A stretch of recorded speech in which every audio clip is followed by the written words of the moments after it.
शब्दांनी दिलेले आहे हे लाटानुप्रास अलंकार आहे. तर बोलताना जोरातच बोलायचं, जोरात.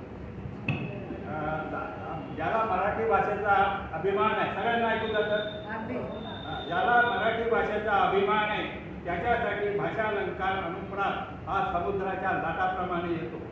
श्री समर्थ रामदास स्वामी नरसिंह पंचक नरहरी नरपाळे भक्तपाळे भूपाळे प्रगट रूप विशाळे दामिले लोकपाळे खवळत रिपुकाळे काळ काळे कळाळे तट तट तट स्तंभी व्यापिले वन्नी जाळे झळझळीत झळाळी ज्वाळ डोळे जाळी लळलळीत लळाळी लाळीत लाळी लळलळीत लळाळी लाळीत लाळी हळहळीत हळाळी गोळ माला कळकळीत कळाळी योम पवळीत जाई कडाडी कडाडी कडकडीत कडाडी कडकडाटे कडाडी घडघडीत घडाडी घडघडाटे घडाडी तडतडीत तडाडी तडतडाटे तडाडी खडखड्याची खडाडी खडाटे खडाडी भरभरीत भराडी भरभराटे भराडी थरथरीत थराडी थरथराटे थराडी तरतरीत तराडी तरतराटे तराडी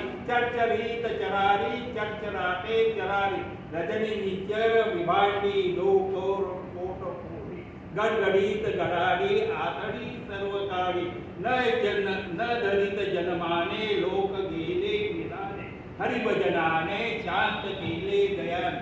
याच्या पुढे रामदास स्वामी असं म्हणतात की न अडखळता जोरात म्हणण्याचा प्रयत्न करा. उतारवयात उद्भवणाऱ्या स्मृतिभ्रंश विस्मरण या मेंदूच्या त्रासापासून आपल्याला स्वतःचा बचाव करता येईल हे त्यांनी त्यांच्या काळात मिळून ठेवले. जय जय रघुवीर.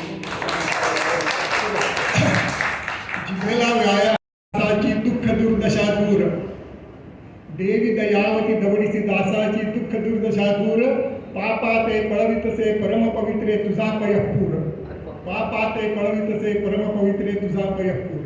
थँक्यू.